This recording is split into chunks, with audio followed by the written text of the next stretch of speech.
Hey, what is up, everybody? Welcome to Rats on Film, the show where a bunch of film rats talk about and rank movies. Today on the show, we are talking about the popular web series Red vs. Blue. The final season of the show just came out after 21 years. It's a show that really means a lot to all of us, and so we thought we'd get together and do a little ranked list to celebrate the final chapter in the Red vs. Blue saga. On the show with me today, I have Jonnie. Hello. Tristan. Hey, everyone. And I'm your host, Xander. Welcome to the show, everybody. Rats on web series. This might be the only web series we ever do on this show. I mean, Hey, you never know. You never know. Yeah, you never know. So, because Red vs. Blue is the longest running web series of all time, we decided as a group that we were going to kind of pick and choose a little bit what we were going to discuss in the episode today. So, we decided that we were just going to cover and rank the seasons that were done by the creator of the show, Bernie Burns. So that's seasons 1 through 10, and then the new film that just released, the final season, Red vs. Blue Restoration. And then for ease of ranking, we're going to rank based on the saga. So it'll be the Blood Gulch Chronicles, Recollection, Project Freelancer, and the new film, Restoration. All of the Chronos trilogy people punching air right now. All the fans are pissed. You mean they're pissed because you just called it Cronus in that chorus? That's whatever. That's how much I care about it. No. It's cool. There's just no time. Yeah, there's no time. It's no time. 19 seasons is just like a lot to go through, and so we had to come up with some way to parse it down. And I feel like these are like the core ones for us. So it felt like this was the. Not everybody has the Gamma AI. Not everybody can slow down time. Didn't Jonnie say for a second that we should rank every episode one by one? Yes. Yeah, I think we should. Coming in at dead last season. Before we properly get into the ranking, I just want to say Red vs. Blue is one of the most important pieces of media for me ever, of all time. I found it in 2009. I was on the cross country team at my high school, and I was out running at practice one day, and one of my friends goes, "Hey, instead of running, do you want to go back and watch this show called Red vs. Blue?" It really changed how I viewed entertainment, and it let me see myself doing that at some point, and it really just set me on the trajectory that I'm on now, and it's why I work in entertainment now and why I do what I do now. And so it's very special to me, and it's been a really great ride to watch it and have it be there all these years. And so I just wanted to kind of celebrate Red vs. Blue on this episode today. Honestly, that's the same for me. In one way, you could look at it like it gave you the inspiration to go into film and media. And another way you could look at it is it changed your life trajectory from being a fit cross-country athletic person into being a piece of shit who just sits down all the time. Yeah, to be a podcast host. In a way, Red vs. Blue ruined your life. Yeah, it depends on how you want to look at it. In a way. Yeah, just like a very important moment in time for me when I found this show, which was like somewhere around when Jonnie and I were talking about it. I think season 7 is the first season that we watched as it aired. You guys want to start at the top with Blood Gulch? I like Blood Gulch. I thought it's the later seasons, as we'll talk about, have a lot more action in it. Blood Gulch is very comedy focused, and I think it's probably some of the best comedy in Red vs. Blue. The way they were able to just capture and tell a compelling story in 2003 in the early days of the internet without Forge mode in Halo is really awesome. Yeah, I agree with you. I think Blood Gulch is the funniest out of all of them. Like, it's just an out and out comedy where later it becomes more of a adventure comedy, I would say, and more akin to like adventure comedy movies. The original is just like the kind of humor you could only find on the internet at that time. Like, it's very specific. It's a unique voice, but it's so funny. Going off what Tristan's saying about the limitations and that, what's so great about the first season of Red vs. Blue, and something that Jonnie and I talk about a lot, where sometimes having limitations on things breeds creativity in such great ways. And the fact that it was just kind of like, we have this map, there's a couple of vehicles, there's a couple of weapons, like how do we set these characters apart, how do we use what we have? And they just did really creative stuff all throughout. I think one of the ways that the show's writing really shines is that it feels so natural, even though you could tell they're all very specific written jokes that are probably read word for word. It feels like friends talking to each other, or it feels like coworkers talking to each other. If you worked any job with coworkers and you're kind of annoyed with each other, but also you're trying to like pass the time, like Red versus Blue has that very specific vibe with the comedy that I feel like is so relatable and enjoyable, and you don't really get it in that much other comedy. I don't feel like it is funny to think about Red vs. Blue as a workplace comedy. It kind of that is what it is, because it's like they're forced to be by each other and they hate each other, a lot of them, but also they like each other because you have to. It's all they have. Make friends with the people who are there. Yeah, when you're stuck in a box canyon in the middle of an alien ring, you know, you're kind of limited on who you can talk to. There aren't a lot of other comedies that I feel like capture that same realistic vibe of a workplace relationship and having fun with it. It's just very relatable, but also realistic. I did want to praise, and I think the Rooster Teeth people have said this before, like right time, right place, right people. They really got, I guess lucky is the word I want to use, with the cast for all the characters, because it's one of those things where there's no emoting. They're literally bobbing heads in Blood Gulch, right? And so it's really all down to the voices to make the character, you know, they're different colored armor, and then the voices are different, and to make them distinguishable and to deliver character and personality just with your voice and, like you said, Jonnie, with these jokes and stuff like that. And I feel like everybody in the Blood Gulch Chronicles does that really, really well. No, that's true, especially considering they didn't have any experience they're not actors at all. Like they were honestly really good at it. Like I have found myself listening to specifically Blood Gulch as a podcast in the background, because the voices are so well done that you could literally listen to it as if it was a radio show, and it's still, I've done that as well. It's still so entertaining. But that's all on the vocal performances, like you said, and the writing. The other thing that I really like about the Blood Gulch Chronicles is I feel like every season did a really good job of introducing new elements. There's something really smart about the way that they escalated kind of in steps and let the show kind of grow, but not too fast. Do you know what I mean? Yeah. Definitely. I think this is an ongoing theme with all of Red versus Blue, where as it goes on, the new elements that are added each season add to the previous element. It's just constantly like building on itself. It's building, but it's retroactively making the old stuff better in really smart ways. If you think about just the first season is just a straight up spoof of Halo, right? All the jokes have to do with the fact that why are red fighting blues? Why are we in this canyon? What is everybody doing? Why is the flag so important? We're playing capture the flag. You know what I mean? That's all the jokes. And it's awesome and it's amazing.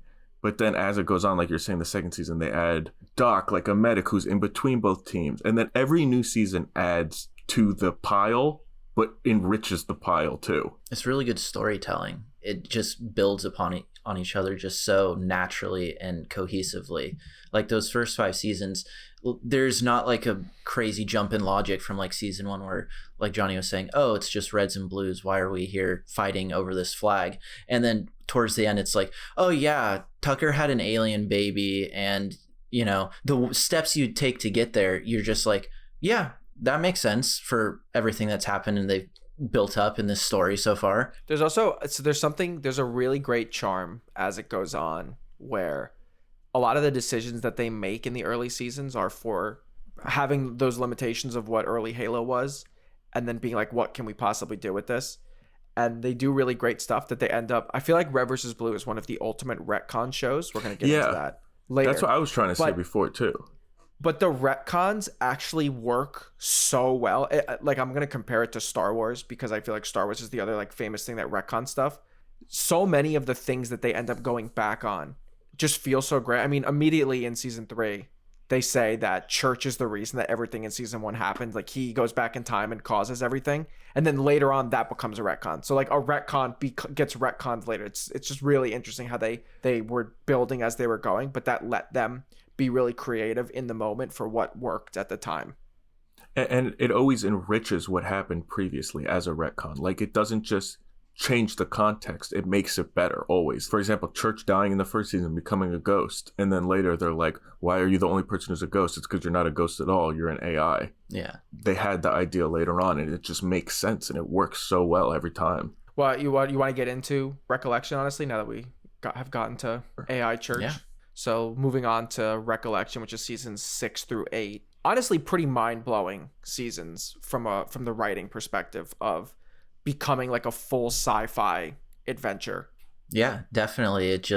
There was just like a shift, but it was so natural. Even seasons 6 and 7, it didn't kind of lean into the more action-oriented approach until like season 8. It was just kind of your typical Halo shooting that you were seeing in the earlier seasons, and then it kept building until first one that always comes to mind when I think of the red versus blue fights is that fight with Tex in season 8. It's crazy how they got from two characters standing on top of a base in Blood Gulch to the action-oriented, just mind-blowing for, what was that, 2010, 11 when they did that? Yeah. That season came out? Something like that?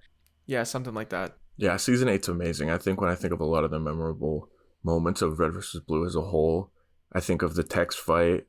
I think of the Reds versus Wash fight. The car blasting through the wall was insanely mind-blowing when that happened. Yeah, because that was the original like reveal of the new animation heights that Red versus Blue could reach. Yeah, I mean, we have to shout out the late great Monty Ohm for his contributions to this. I mean, just his vision and his fight choreography and his animation and the way that he blocked scenes and moved the camera and all that stuff is so good. Like to this day, it still holds up. Like we all just rewatched it. Those scenes are incredible, and it's the work that he did in the time that he had is incredible. Yeah, definitely. Yeah, I feel like I really love the church storyline of actually him being an AI and getting into that logic. Again, the retcon that is enriching the story. It's something that as soon as they say it, you go, oh, that makes sense. Like I'm in. And the building of the freelancers too. In the first seasons in the Blood Gulch Chronicles, it's like, yeah, Tex is a freelancer, badass soldier. And then you're like, okay, you just kind of accept it. And then they expand, and obviously we'll get to the freelancer saga, but like this is the introduction of like seeing what the freelancers are. And it was, oh, okay, this is way deeper than we ever thought it could be. Yeah, it's just it ends up being, I mean, season 6 ends on an insane reveal. Like the last bit of season 6, when the reveal is that the director of Project Freelancer is Leonard Church. It creates so much intrigue into the backstory of this show when the show starts, and it's just like Jonnie said, it's just a Halo spoof. You don't need to know any backstory. Like if you're a Halo fan, you're like, I get it. And it's just a really powerful tool as a storyteller to be able to recontextualize something that the audience already knows and get them to think about it and look at it in a different way. I think that's the way the show has been able to last as long as it did, was that there's like an ongoing joke in the show that's like, oh, all we do is stand around and talk. That's all we ever do, right? But then when you really look at it, the first 2 seasons are that, and then they start to go off and do some adventures, and it's still people standing around talking, but with like more added. And then with the Recollection, they add so much, like you said, so much mystery and so much intrigue and so much like plot that you have to sift through, that it really does become a different thing that keeps people excited. And then I think the next thing happens with the Freelancer saga as well. Like they really did a good job of adding new things and not keeping it stale, keeping it fresh, despite it just being like quote unquote just people standing around talking. Yeah, I mean, as a huge sci-fi nerd, I feel like the concept of the AI that's fragmenting into different personalities was so unique and cool to see, and then it really made me want to watch whatever the backstory was. So like when they do get to Freelancer, seasons like 6 through 8 do such a great job doing all this world building while also telling this compelling story that follows Agent Washington. And he's such an interesting character because over the course of 6 through 8, he's a good guy to a bad guy to a good guy over the entire course of the 3 seasons. And I feel like it works really well. It's pretty natural. It flows. And again, it's always keeping you kind of on your toes and in a way that is making you curious to see what's going to happen next. What do you guys think between Recollection and Blood Gulch? I would probably put Recollection 1 as of right now. Bump Blood Gulch down to 2. I think it's pretty hard because I really like Blood Gulch. Like, I think I'm really the most nostalgic for Blood Gulch in some ways. And I think it's the funniest. But then also at the same time, I think maybe Recollection was a great balance between the comedy and the sci-fi and the story. And it really does satisfy on both of those aspects. And the conclusions of like the arcs in that are really, really good. Yeah, I think I might have to agree with Tristan. I'm pretty much the same as you, Johnny. I feel like it's, you know, when we're going to talk about the next saga, I feel like Recollection is the ultimate best of both worlds of it. Yeah. Recollection for me is like when someone says red versus blue, those are the seasons that I think about. And like you said, Johnny, it's a great mixture of both. It has the comedy, Yeah. and then it has the action, and it has the new animation that they brought in, like we mentioned, that just was really not something you were expecting to see, and executed so well from, at that time, a relatively small owned company. I think season 8 is what I think about more than any other season. Also, I think we didn't even mention that I think Recollection has the best villain, which is the Meta.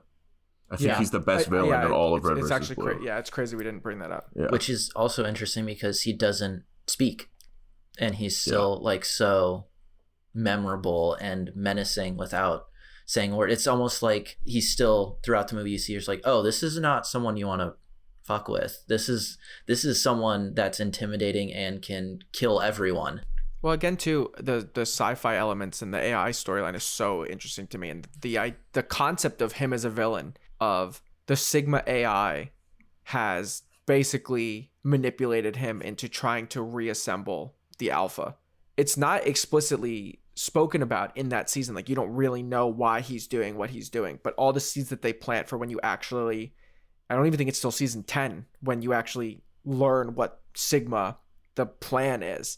And it's so, again, talking about like it goes back and it enriches what came before it. Okay, so I think we're in agreement then. The Recollection will be number 1 on the list, and the Blood Gulch Chronicles will be number 2. So moving on to the Freelancer saga, which is seasons 9 and 10. I mean, this one again is kind of has a little bit of a mind blow out the gate. Episode 1 feels very much reminiscent of OG Blood Gulch. I mean, it's spoofing original Blood Gulch. But then as soon as you get to the second episode of it, you can immediately see how much they've raised the game as far as the action and the animation elements of the show are going to go. And I remember the North and South mission on Blackout I was just like, holy shit, this show's insane now. No, I rewatched that episode a ton of times because it was just like, I was so invested in all the new characters, and they did a good job of bringing all the new freelancers that they had mentioned before, and like some of them show up a little bit in the miniseries they did, but really fleshing those characters out into a show where it was really a core group the entire time previously, and they would add a character here and there, but this was a completely new cast. Yeah, and it's funny because I almost prefer, I mean, at least in season 9, I really think I am more invested in the Freelancer story than the Red and Blue story, even though there is an element of that season that I think is like some of the best writing in the show. But it's crazy that they introduce new characters that deep in, and you could get that level of investment with them. Yeah, it's the opposite of like Halo the game, where they introduce Locke and everybody's like, who's this stupid guy? I want to be Master Chief only Master Chief, the guy who does not speak. That's who I want. Well, that's the thing, is there's such a, compared to the Halo games, it was like such a good balance between the original cast spoofing the earlier seasons through Church reliving everything, and then seeing the freelancers and being like, after that North and South episode, we're like, okay, I'm immediately invested and I want to see where you guys are going to expand on this freelancer project and the lore here that you have. Yeah, I think it's a strong suit for the show overall, but it does just have a lot of likable characters, and it's funny because a lot of the characters are assholes, but they're always likable assholes.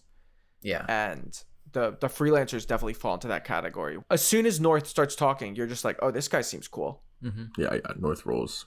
Yeah, it's a really compelling peek behind the curtain and into the context of the whole show, and it just creates a really good vessel for developing this very specific kind of corner of the Halo universe, like, you know, this little fan fiction type story set in the same universe as Halo, but then also kind of giving this platform for Monty Ohm to create more amazing action set pieces. So, I mean, there's a lot of really good ones in the Freelancer saga. It's also funny seeing, because the Reds and Blues have a very specific view of freelancers and how they see like Tex and Wash and Carolina, and then all of the stuff in the Freelancer saga, you see that Wash is like one of the worst freelancers, and he's always in those flashbacks he helps bring that like classic RVB humor where he's kind of just goofing around. The one that immediately comes to mind is when York and North are talking and then Wash is eating in his helmet. But it enriches his story a lot too, because you see that he was like a funny guy, and then when he gets the Epsilon unit, and that's how he becomes kind of like a jerk, like how he is in 6 and 7.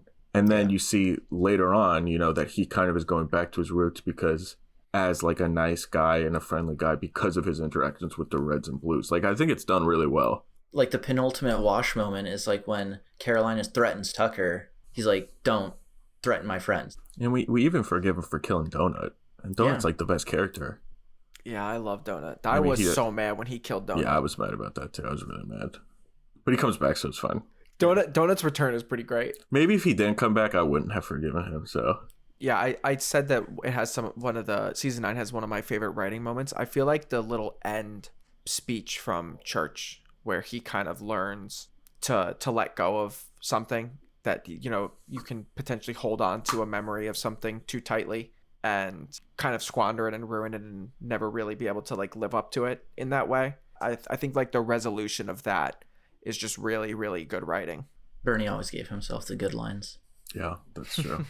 The ending of 10, it feels good. Like if they would have just ended the show there, I feel like it would have been a really well done ending and left the characters in a good spot, you know? Yeah, I think the ending of 10, the closing of the loop on the director and all of that kind of stuff, it is really satisfying. And it's something that, you know, they set up in season 6 where you get introduced to the character of the director and you start getting this backstory.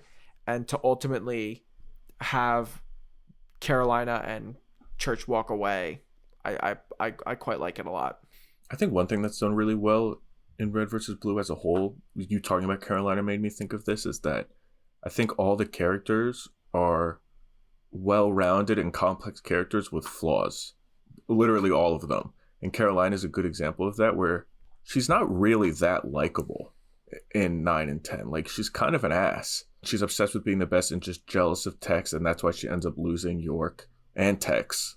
But the more you learn about it, the more you understand her as a character or any of the characters, and you see them grow. Like, even if you look at somebody like Maine, you kind of end up feeling bad for him after the Freelancer stuff, because he's not really a bad guy even. I mean, he's not really a good guy, but he was manipulated. Yeah. So where do we want to put the Freelancer saga on the ranking list? It's really hard, honestly. Yeah, it is tough. Like, I don't even feel that good about having Recollection over Blood Gulch. I mean, I think it should be, but I think barely. It's also, like you said, Jonnie, the nostalgia for the Blood Gulch. I feel like all 3 of these eras of Red versus Blue are like the strongest nostalgia for me. It's when I was the most invested in the show. Well, for Recollection and Freelancer, we were all 3 watching them week to week, like as they dropped. Yeah. I probably would put it at the bottom, honestly. Not because I think it's bad or anything. Like, I really, really, really like it, and I think it's so well done. But I just love the Reds and Blues, and I think the fact that it's splitting 2 stories, it just makes... It does do a good job of connecting it, but I just like the Reds and Blues. Like, ask me in 2 weeks or something, and my order could be different. So when I came in, I was kind of thinking Recollection at the top, and then probably Freelancer second, just because of like the action and the story. But it's really hard. So I would probably put it second behind that. But I also love the Blood Gulch, so I could be swayed either way, honestly. I honestly think they're all so close. I had a hard time deciding about this too. I think that the writing is from a plot perspective is so good in 9 and 10. I'm super invested in the plot. But then the comedy is top notch in Blood Gulch. So it kind of would depend on my mood. I mean, I think I would say that I'll put Freelancer above Blood Gulch, but I could really go either way. You know what? I'm changing my mind. I'm gonna put Blood Gulch above. I feel like the nostalgia wins out for me. I mean, are you final with that? Yeah, I'm fine with that. You're bouncing back. Yeah, I'm bouncing. Yeah. I'm bouncing back and forth. I'm fine with putting Freelancer at the bottom, like you said, and like we've all said, it depends on the day, on my mood. I think Red vs. Blue has a ton of callbacks, and most of those callbacks go back to Blood Gulch. You know what I mean? And when they're funny later on in the seasons, you have to give the credit to the original. Well, you know what? We're about to let's do this. The ranked list right now as it stands: Recollection number 1, Blood Gulch number 2, Freelancer number 3, and let's go back to the final one we're going to rank on the show and the ultimate callback, the new final season that just came out, Red vs. Blue Restoration. Honestly, the ultimate callback season. I mean, it's very much trying to put a nice bow on everything that has happened in the 21 years of Red vs. Blue. Yeah, definitely. It was a nice nostalgia trip watching it for the first time and seeing all the references and the callbacks to earlier seasons, and it's like it created a feeling of just like a warm fuzzy feeling, because it's like I haven't this was my childhood, this was what I grew up on, and like how you said, Xander, it inspired you to pursue the career you're in, and same for me. Like just Rooster Teeth as a whole did that for me, and Red vs. Blue is a really big part of that. So it didn't give a fuzzy feeling to actor-director Matt Holm, who all of his characters were killed. Doc and Sarge were both killed. But yeah, for everybody else, it's a nice, warm, fuzzy feeling. I think he probably watches it back and goes, what the hell? But yeah. What did Matt do? The movie overall, I ultimately think the character stuff that they do in it is really solid overall. And like you touched on Sarge, I think a lot of the Reds specifically get really, really good closing arcs that feel really nice to kind of end the series out on. Yeah, I definitely love Red Team. I think that they're consistently funny throughout the entire thing. And just the fact that throughout all the seasons, it's like Blue Team has stuff going on and Red Team just follows them for reason like, oh, we got to kill the Blues, or we can't let the Blues get extra power, or whatever it is incredible to me. And I think the Reds keep the charm of Blood Gulch going throughout the entire show. Like, it's held together by the Reds. For sure. And so I love them for that. It's a really nice bookend that the show opens with Simmons and Griff on top of Red Base, and it ends with Simmons and Griff on top of Red Base, and Griff ultimately walking away, but it still is like that same energy, that same moment. Yeah. It's a really nice bookend.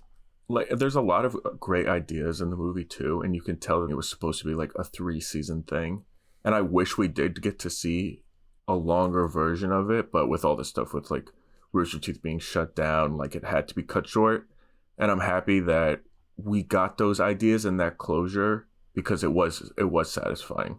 At the end of the day, one of the things that is the most interesting about it to me, maybe, and we're not talking about the Chorus trilogy on this episode. Just again, I quite like the Chorus trilogy. It's just we had to decide what list we were going to do.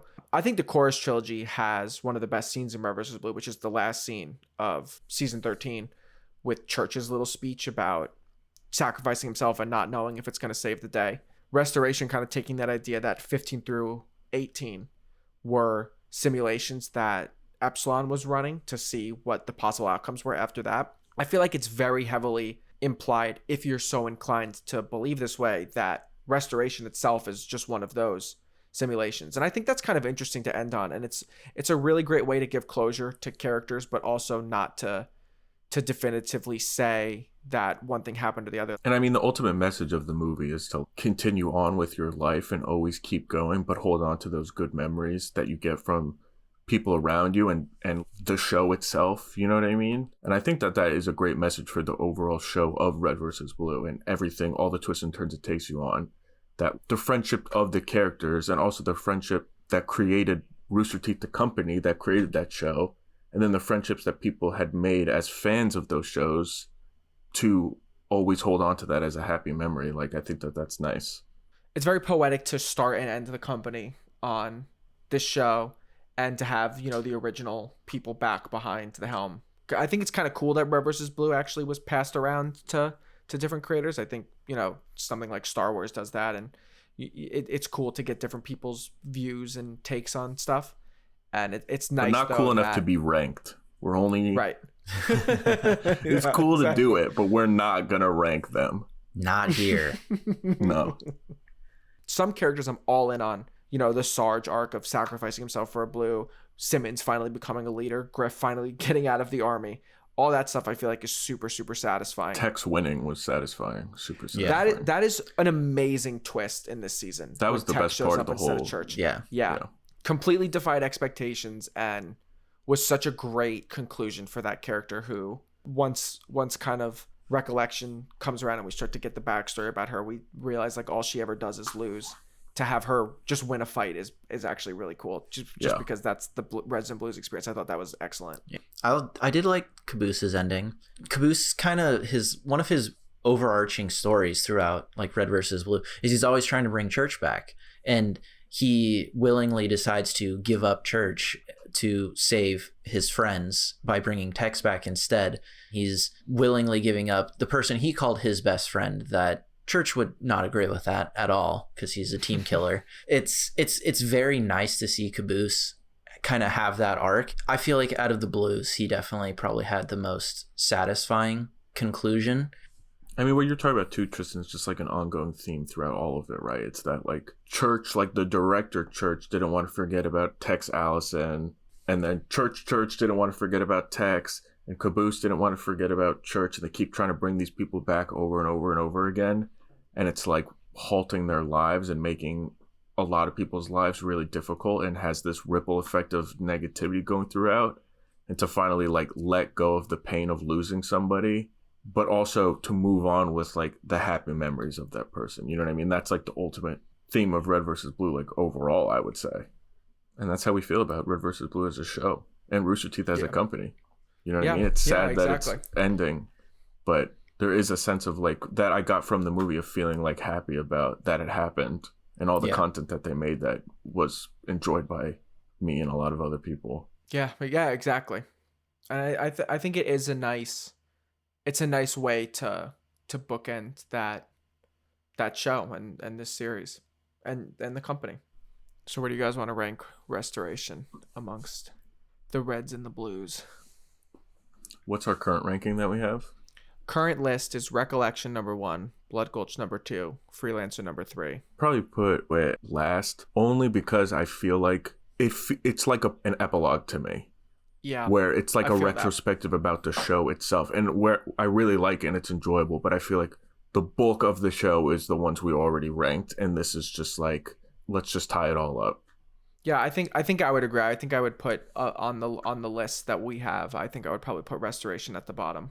Yeah, I would agree with that. It's a nice additional piece, like Jonnie said, like an epilogue to the story, to see where these characters that you've watched for so many years and seasons end. Yeah, I mean, endings of stuff are really hard, and they're characters that people have been with for a long time.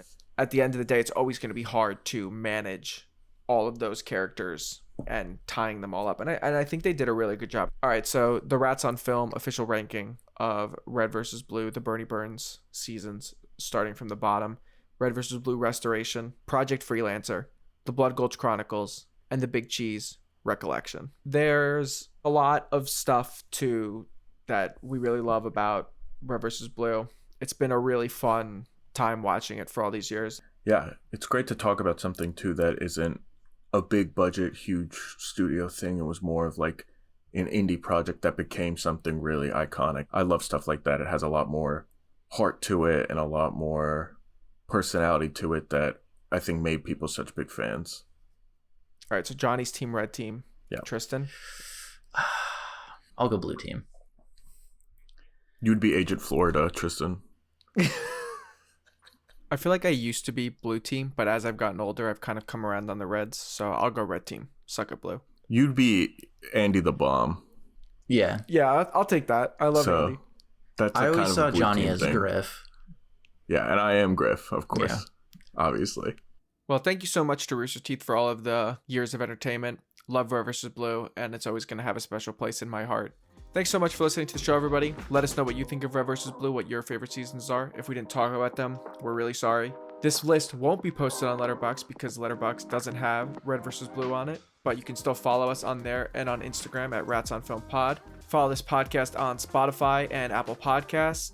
Give it a rating, tell a friend about it, and stay tuned in the future for more lists about movies and maybe someday web series. We'll see. Thanks so much for listening, everybody. About you, goodbye now.